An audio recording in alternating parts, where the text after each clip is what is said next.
There is a sentence buried in the private papers of John Ronald Reuel Tolkien that has haunted every careful reader who has ever found it. Not because it is dramatic, but because it is honest in a way that great mythmakers are rarely honest. In a letter written late in his life, when he was trying to make the whole of his legendarium consistent with itself, he paused over the matter of trolls and admitted that he was not sure about them. He did not say that he had not yet decided how tall they were or what color their skin should be. He said something far deeper and far more troubling. He was not sure what they were. He was not sure where the different kinds came from. He was not sure whether they possessed a soul. For a man who had spent more than 40 years building a world with its own creation story, its own theology of good and evil, its own rules for what can live and what can speak and what can be redeemed, to confess that he was not sure about one of the most common monsters in that world is extraordinary. It would be as if an architect admitted that he was not sure whether one of the pillars in his cathedral was holding anything up, or was merely painted to look as if it did. And Tolkien knew the weight of the admission, because the whole moral structure of Middle-earth depends upon one principle that he stated again and again and never abandoned. Evil cannot create life. It can only mock it. It can take something that Eru made and twist it, bend it, mar it beyond recognition, but it cannot make a new living thing from nothing, and it cannot give the flame imperishable, the secret fire that makes a living thing truly alive. Morgoth could breed monsters, and Sauron could breed monsters, but neither of them could make a soul, and without a soul there is no true life, only a shape that moves while a will drives it. If that principle holds, then every living and speaking creature in Middle-earth must in some way go back to Eru, even the terrible ones. Orcs must come from something that Eru made, though Tolkien argued for decades over whether that something was elves, or men, or beasts raised up. Dragons must be more than lizards, for they speak, and they hoard, and they curse, and their malice has a cunning that no mere animal possesses, which suggests that a fallen spirit is housed inside the reptile shape. Even the fell beasts that carry the Nazgul must be understood as bred from older creatures, not made from nothing. But trolls resist that rule more stubbornly than any other monster, because trolls, as Tolkien first wrote them, do things that a mere mockery should not be able to do, and fail to do things that a true living thing should be able to do, and the contradiction sits at the heart of every scene in which they appear. The question is not whether trolls are dangerous. They are. The question is whether they are alive in the same way that a man or an elf or even an orc is alive, and whether the darkness that made them ever succeeded in giving them the one thing that only Eru can give.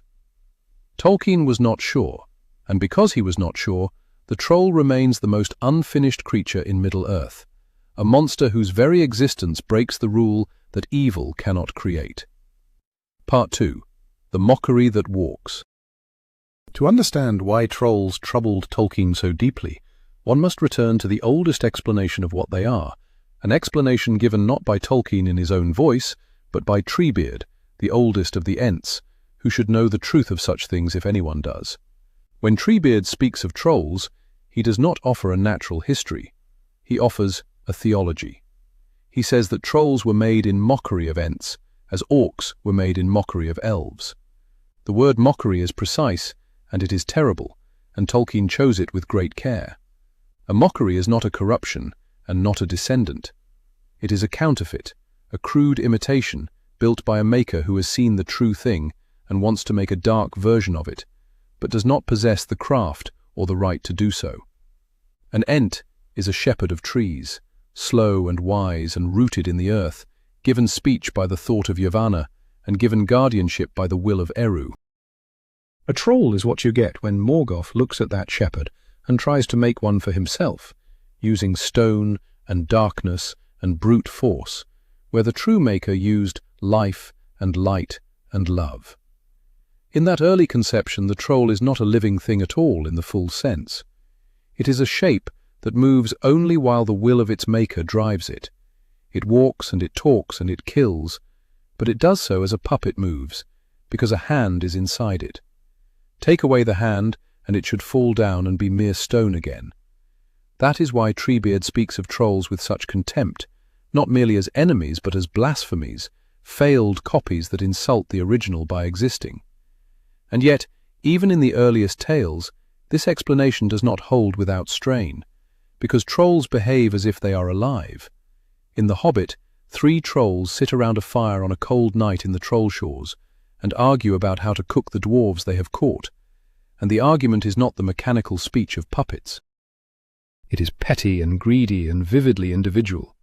One is called Tom, and one is called Bert, and one is called William, and they bicker about seasoning and about whether to roast or to fry, and they complain about the quality of the mutton they have been eating, and they are vain and stupid and thoroughly personal. They have names and preferences and memories, and they can be tricked by a voice that imitates their own, which means they can be deceived, which means they have minds that can hold a false belief, which is something a mere hollow mockery should not possess. Tolkien knew this, and he never fully reconciled it. When he wrote The Hobbit, he was writing a story for children, and the trolls could be comic and talkative, and there was no need to ask whether they possessed souls. When he wrote The Lord of the Rings, he was writing a world with a consistent theology, and the question could no longer be avoided. In that later book, trolls are not comic at all. They are huge and silent and terrible, cave trolls and hill trolls and mountain trolls that break down doors in Moria and pull the gates of Minas Tirith and serve as living siege engines, and they do not argue about cookery. They roar and they smash, and they are driven forward by the will of Sauron, or of the Balrog, or of the captains of Mordor. And when that will is broken, they blunder and fall. That second kind of troll, the great mute beast of war, fits the mockery theory far better than the first. But the first kind, the talking trolls of the lonely hill, never quite goes away, and the tension between the two remains. Part 3. Stone that hates the sun. There is one fact about trolls that every reader remembers, and that every inhabitant of Middle-earth knows, and it is the strangest fact of all, and the one that most clearly shows that trolls are not natural living things. Trolls turn to stone in sunlight. In The Hobbit, Gandalf tricks the 3 trolls into arguing until dawn, and when the first light of the sun strikes them, they stiffen and go grey and become rock, 3 great stone figures on a wooded hill, still bent over as if in argument, and they remain there as stone thereafter, a landmark that later travellers can find. In The Lord of the Rings, the rule holds for the older kinds of trolls, though it is mentioned more briefly. The great cave troll that attacks the Fellowship in the chamber of Mazarbul does not turn to stone when light falls upon it, because it dwells forever in darkness, and the Fellowship meets it underground. But the law is clear that had that troll been dragged into the sun, it would have hardened. Only the Olog Hai, the new and cunning breed that Sauron made in the late Third Age, can endure the sun without turning, and even the Olog Hai hate the sun and are strongest under cloud. No true living thing in Middle-earth behaves like this. Elves do not turn to stone in sunlight, though they were awakened before the sun was made. Dwarves do not turn to stone, though they love stone and live within it. Orcs hate the sun and are weakened by it and prefer cloud and night, but they do not become rock when it touches them. They run and they hide and they curse, but they remain flesh. Only trolls have this particular curse, and the curse suggests that they are in some sense unfinished, that the material from which they were made was never properly quickened, that they are still half stone, still half the mountain from which Morgoth carved them. Consider what it means to turn to stone. It is not merely to die. To die is to have the spirit leave the body and go to Mandos, or to go beyond the world as the gift of men. To turn to stone is to be revealed as having been stone all along. It is to be unmade, not to be slain. The troll does not leave a corpse that rots and returns to the earth. It leaves a boulder where a living thing stood, as if the spell that made it walk had been broken and the truth underneath had been shown.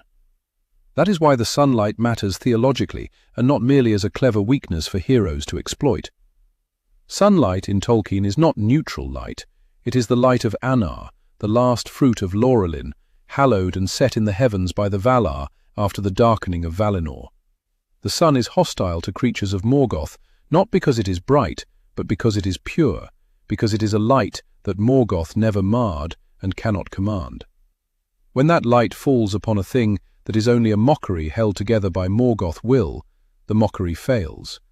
The will that drove it cannot endure that purity, and the shape falls back into the dead matter from which it was shaped. A true living thing with a soul given by Eru does not fail in sunlight, because its life does not depend upon Morgoth will. It lives by the flame imperishable, which is older than Morgoth and beyond his reach. That the trolls fail in sunlight is therefore the strongest evidence that at least the older kinds of trolls had no true soul, that they were not truly alive at all, but only walking stone, animated by a borrowed and hateful will. Part 4. The many kinds that should not be. If trolls were a single kind, the problem might be contained.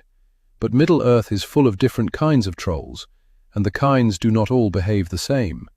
And the variety itself is a clue that Tolkien was never able to settle the biology of the monster.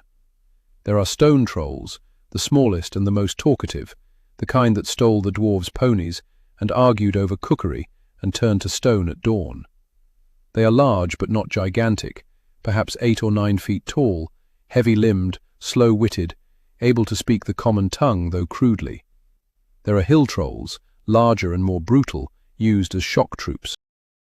There are cave trolls, larger still, dwelling in the deeps of Moria and the mountains of Mordor, with skin like scales and blood that is black. There are mountain trolls that wield great hammers and pull the war machines of the dark. There are snow trolls, mentioned only in passing, in the far north. And there are the Olog Hai, the new breed that Sauron devised in the late Third Age, taller than the cave troll and quicker and more cunning, able to endure the sun, speaking no language but obeying orders with a discipline that older trolls never possessed. The older lore treats these as if they were breeds of a single animal, as one might speak of different breeds of horse or dog. But they are not breeds in that natural sense, because trolls do not breed as horses breed, or rather Tolkien could never decide whether they did. In one letter he wrote that he did not know how trolls multiplied. In another he suggested that perhaps a troll is not born but made, that Morgoth or Sauron took stone or some other dead thing and gave it a semblance of life by housing a lesser spirit inside it, perhaps a minor Mire that had fallen and taken service with the dark, perhaps a brute spirit of the kind that animates beasts, but twisted and enlarged. In that model, the different kinds are not species but different designs, different shapes the Dark Maker tried, some for cunning, some for brute strength, some for endurance in sun. In a later note, he considered whether trolls might be corrupted Ents, as orcs were corrupted elves, and then abandoned the idea, because Ents are ancient and few, and not numerous enough to breed an army of trolls, and because a living Ent that is corrupted should retain some trace of Entish wisdom or Entish love for trees, and trolls show nothing of that, only hatred for all growing things. In yet another private speculation, he wondered whether trolls were simply men, or orcs of great size, encased in stone like armor, which would give them a soul of a kind, but would make the turning to stone at sunrise a kind of curse laid upon them, rather than a natural property. He never chose between these possibilities, and so the text never chooses either. In The Hobbit, trolls must be comic and speak to make the trick with Gandalf work. In The Lord of the Rings, they must be dreadful and near mindless to make the Battle of the Morannon and the Siege of Gondor work. Both needs are met, but the creature that meets both needs cannot be one creature with one nature. It is two creatures sharing one name, or rather half a dozen creatures sharing one name, and the name troll covers a multitude as vague as the word giant covers in older folklore. Part 5. The Question of the Soul. At the center of all this variety lies the question that troubled Tolkien most, the question of whether trolls possess a soul, which in his terms means a fair, an indwelling spirit given by Eru that makes a person, capable of choice and of moral judgment and of being judged. The question matters because Middle-earth is not a world where soulless, talking monsters walk about without consequence. If a thing can speak with reason and can choose and can be held accountable for its choices, then in Tolkien theology it must have a fare. And if it has a fare, then Eru gave it. And if Eru gave it, then it was not made by Morgoth, for Morgoth cannot give fare. But if a thing moves and kills and speaks without a fare, then it is an automaton, a puppet, and its speech is not true speech, but the parroting of its master's will, and its malice is not its own malice, but the malice poured into it, and its destruction is not death, but deactivation. For orcs, Tolkien eventually settled, after much anguish, upon the answer that they do possess a fear, though it is terribly marred and diminished, because only a fear can account for their cruelty and their cunning and their ability to hate their masters and to rebel against them when the master's eye is elsewhere. Orcs hate Morgoth, and they hate Sauron, and they quarrel among themselves even when those masters command unity, which shows that they have wills of their own, and will requires fear. Trolls do not show that independence in the same way. No troll is ever shown rebelling against Sauron, or questioning an order, or choosing mercy when ordered to kill, with the single exception of the 3 talking trolls, who quarrel among themselves, but never against their own hunger. In the War of the Ring, no troll is ever depicted as having a thought that is not of smashing or eating, and none ever deserts or flees by choice when the dark will is withdrawn. They blunder and stop, as a machine stops when its power is cut.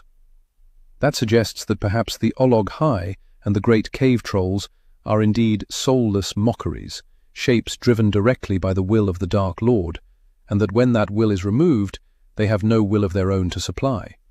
But the talking trolls stand against that, because they do have wills of their own, however small and stupid. They want to eat, and they want to argue, and they want to keep their purse, and they can be greedy and vain and slow to decide, which are all signs of an indoor life of the mind, however dim. William the Troll actually carries a purse with gold in it, and complains that it has only a little in it. Why would a soulless automaton carry a purse? What would it buy? The purse is a small detail, but it is a terrible detail for the theology, because it suggests that William imagines property and value and future need, which are acts of a rational creature, not a stone puppet. Tolkien saw the contradiction, and he left it open. In one of his last notes, he wrote that trolls, as they appear in the story, are probably not wholly without fear, but possess a dull and brutal spirit, perhaps derived from beasts, perhaps a dim echo of the fear of the living thing they were mocked from, housed in a body of stone that was never meant to live and therefore cannot endure sunlight. That phrase, dull and brutal spirit, is the closest he came to an answer, and it is not an answer at all, but a placeholder for an answer that never came. Part 6. Why the Sun Must Kill. The turning to stone is not merely a punishment that Morgoth laid upon trolls for failing him. It is the physical sign of the metaphysical incompleteness that defines them. Think of the other mockeries. Orcs were made from elves or men, and though they hate the sun, they do not become stone, because elves and men were made by Eru before the sun existed, and their life is not anchored in stone at all, but in water and air and flesh. Orcs are corrupted flesh, and they remain flesh. Dragons were made perhaps from beasts, with a Maya spirit set inside, and they do not become stone, because beast and Maya are both living things that can endure light, though they hate it. Balrogs are fallen Maya themselves, spirits of fire, and sunlight does not unmake them, though they prefer dark. Trolls alone are said to be made of stone, or to have stone mingled into their making, and the mingling was never perfected. Stone is the least living of all the materials in Arda. It was shaped by Aule, the smith of the Valar, and Aule made the dwarves from stone and gave them a semblance of movement. But even Aule could not give them true life until Eru accepted them and gave them fear.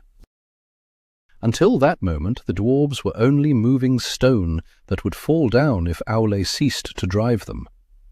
That story, told in the Silmarillion, is the key to trolls, because it shows that a being made from stone requires a direct and continuous act of Eru to become alive, and that without that act, it remains a puppet. Morgoth had no power to obtain that act. He could no more obtain the flame imperishable from Eru than a thief can demand a gift. And so when he made trolls from stone, He got moving stone and nothing more, and the movement lasted only while his will, or Sauron will, was poured into them. And sunlight broke the spell, because sunlight is a light that reveals truth, and the truth is that they are stone. This is why Sauron, late in the Third Age, laboured to make the Olog Hai that could endure the sun. He had studied under Morgoth, and he understood the failure. The older trolls were too much stone and too little fear, and the sun showed the join. The Olog Hai are therefore not merely a stronger breed, but a different solution to the theological problem. Perhaps Sauron succeeded in housing a more powerful spirit inside. Perhaps he mixed more flesh and less stone. Perhaps he laid a counterspell against the sun. Perhaps Eru, for reasons of his own, permitted a dim and cruel fear to join to those bodies so that they would be more truly alive and therefore more truly responsible for the evil they did. Tolkien never said which, and his silence leaves the Olog Hai as a darker riddle than the stone trolls. For the Olog Hai do not turn to stone, and therefore cannot be dismissed as walking rock. They must be something worse, something closer to a true person that has chosen, with whatever dim choice is left to it, to serve the dark. And that choice makes them more guilty and more tragic at once. Part 7. The Three Who Woke and the One Who Did Not. Return for a moment to the hill where Gandalf saved the dwarves, because the story of those three stone trolls contains in miniature every problem that Tolkien left unsolved. There are 3 trolls upon that hill, and they have built a fire, and they have stolen ponies, and they talk. The fact that they talk is already a problem for the stone puppet theory. The fact that they argue about cooking shows that they can reason, however poorly. The fact that they have names suggests that someone, perhaps their mother or their master, gave them identity, which is a gift that implies personhood. The fact that they have a purse suggests economy. The fact that they complain about the food suggests memory. All these small human details accumulate until the trio feels not like monsters at all, but like 3 large, dull, greedy men who have taken work as bandits, and the reader is invited to laugh at their stupidity. Then dawn comes, and they become stone. The laughter stops, because the transformation is not comic. It is sudden and absolute, and it reveals that these 3 talkative, hungry, bickering persons were never persons at all, but stone that had been taught to walk and to talk and to want mutton, and that the teaching has now been withdrawn. The stone figures that remain are not dead bodies. They are unmasked puppets. The detail is horrifying if one stays with it, for it means that William had no soul to go to Mandos, and no future beyond the world for men have. He had only a borrowed animation that looked like life, and was not. Later travellers find those stone trolls still there, and the dwarves and Bilbo pass them again on the return journey, and in The Lord of the Rings, Sam sees stone trolls far to the north and wonders at them, and the story treats them as landmarks, as curiosities. No one mourns William and Tom and Bert, because the world knows instinctively that there is less to mourn than if they had been men. Tolkien could have made trolls otherwise. He could have made trolls that bled and died as orcs bleed and die, and left bodies that rotted. He chose to make them turn to stone, and in that choice he put into the world a visible sign that some evils are not fully alive, that some malice is so counterfeit that even the sun can unmake it. But by giving them speech and greed and names, he also made it impossible to believe completely that they are not alive, and that tension is the precise place where his uncertainty lived. The 3 on the hill are the only trolls in all of Middle-earth who are given interior life in any detail, and they are the only trolls who are unmade by light, as if Tolkien wanted to show both sides of his own doubt at once, the soul and the stone, the talk and the silence, the puppet that seems a person until the sun proves it is not. Part 8. Why the World Needs an Unfinished Monster. It is tempting to see Tolkien uncertainty about trolls as a failure, a loose thread in an otherwise seamless tapestry, and many readers have tried to tie it off neatly by choosing one theory and insisting upon it. The trolls are corrupted ents, some say. The trolls are soulless automata, others say. The trolls are simply big orcs, others say. But Tolkien left the thread loose for a reason, and the reason is worth understanding, because it touches the heart of his view of evil. In his letters he wrote that evil is not creative in the way that good is creative, that it can only destroy and mock and corrupt. But he also knew that stories require monsters that feel real, that argue and want, and make choices that matter to the plot, and a monster that is only a puppet cannot do that. If trolls were wholly without fear, they could not speak, and if they did not speak, they could not be tricked by Gandalf, and the scene that saves Thorin company could not happen. If trolls were fully alive, with souls given by Eru, then Morgoth can create souls, which cannot be, and the theology collapses. The only way to have a monster that can talk and also turn to stone is to have a monster that is neither fully alive nor fully dead, a monster that lives in the borderland between person and thing, and to leave the borderland unmapped. That borderland is precisely where evil likes to live, not only in Tolkien, but in the world outside the book. An evil that is fully alive and fully responsible can be judged and can be redeemed. An evil that is fully mechanical and wholly without will can be pitied and dismissed as a tool. But an evil that seems to be alive enough to choose, and yet not alive enough to be held fully accountable, is the most troubling kind, for it raises the question of how many of our own cruelties are done by persons who have made themselves into puppets by habit, who have mixed stone into their own hearts until sunlight would be needed to show what they have become. Tolkien never solved trolls, because trolls, as he needed them for the story, could not be solved without damaging either the story or the theology, and he chose to let the unsolved remain rather than to damage either by forcing a false solution. He preferred to say that he was not sure, which is a braver thing for a sub-creator to say than to pretend that all is finished when it is not.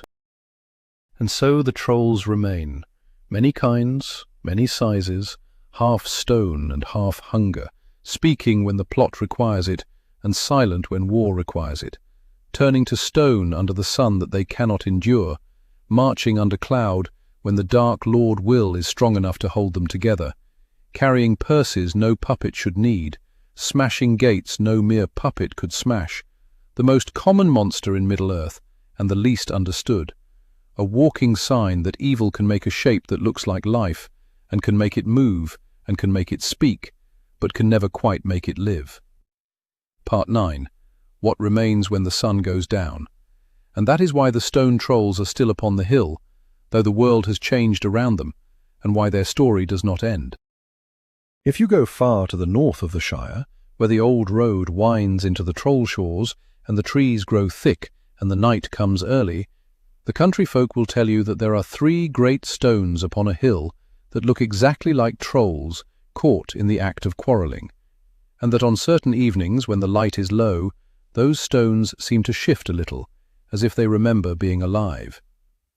The wise know that they are truly stone, and will not walk again, because the will that drove them is gone from the world, and the sun has judged them.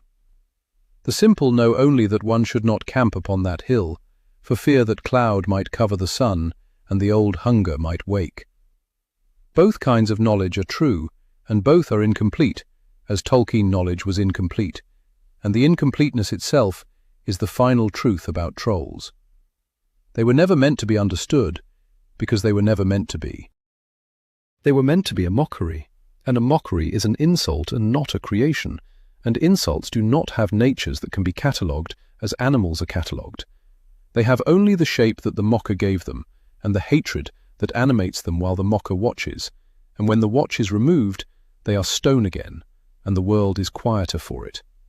The question of their soul will never be answered to the satisfaction of those who want a clean theology, because Tolkien himself was not satisfied, and he left the question open as a sign of his own humility before the problem of evil, which no one has ever solved to the satisfaction of everyone. He left the trolls unfinished, as the world leaves many things unfinished, and the stone flesh, and the turning to stone, and the many breeds, and the purse of William, and the hammer of the Olog Hai remain, not as a system, but as a warning. Evil can make a monster that walks, and a monster that talks, and a monster that carries a purse, and a monster that hates the sun, but it cannot make a soul, And without a soul, the monster will always be afraid of the light, and the light will always, in the end, turn it back into the dead matter from which it was shaped. And so the hill in the Trollshaws holds its 3 stone figures, and the gate of Minas Tirith remembers the hammer of the mountain troll that broke it, and the deeps of Moria remember the cave troll that fell with its head caved in, and the Olog Hai march only under cloud, and the question remains where Tolkien left it, not sure, not finished, not alive in the way that a man is alive, not dead in the way that a stone is dead, but somewhere terribly between, where evil has always preferred to keep its most useful servants, where they can be used and blamed and pitied and feared all at once, and where the sun, when it comes, will show what they truly are.